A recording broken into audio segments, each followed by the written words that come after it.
Tomato আমরা যে কাটিংটা করব শুধুমাত্র আমরা একটা মাথা রাখবো, 1G কাটিং বলতে পারেন। আর সাইডে যে শাখা থাকবে এই শাখাগুলো আমরা কাটা ফেলে দেবো। আর কাটার পরে এই টমেটো গাছটাকে আমরা এইভাবে পেঁচায় দেবো হালকা কিনা। এরপরে প্রত্যেকটা গাছের আমরা প্রথমে দেখবো এখানে কোনা কাটা রাখা যায়, ঠিক আছে। এই যে নিচের যে পাতাটা এটা ভাঙবো, নিচে যদি আরও থাকে এগুলা ছিঁড়া ফেলে দেবেন হাত দিয়ে, অথবা একবারে ছোটো ওগুলো হাত দিয়ে ছিঁড়া যায়। যদি একটু বড় হয়ে যায় সেক্ষেত্রে এটা কেঁচি দিয়ে কাটতে হবে। আর এটা কাটা প্রয়োজন পড়বে না, কারণ ওই সাইডে আর শাখাটা শাখা নাই।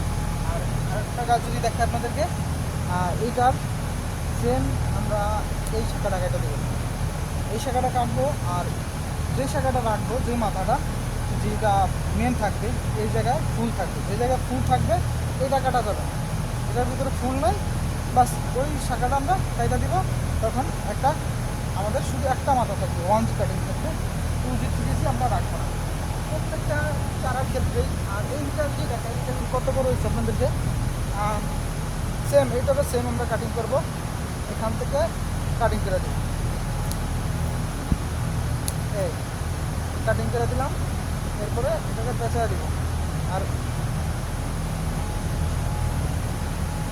কাটিং করার পরে এভাবে আমরা পেঁচায় দিব যাতে গাছটা নিচে ঝুলে না যায়। আর নিচে যদি থাকে শাখা পোশাখা এই ছোটো ছোটোগুলো, এগুলা চাইলে যদি একটু মোটা হয় কেঁচি দিয়ে এটা দিতে হবে। আর যদি পাতলা হয় সেক্ষেত্রে হাত দিয়ে টান দিলেই ছিঁড়ে যাবে। প্রত্যেকটা গাছেই এভাবে করতে হবে।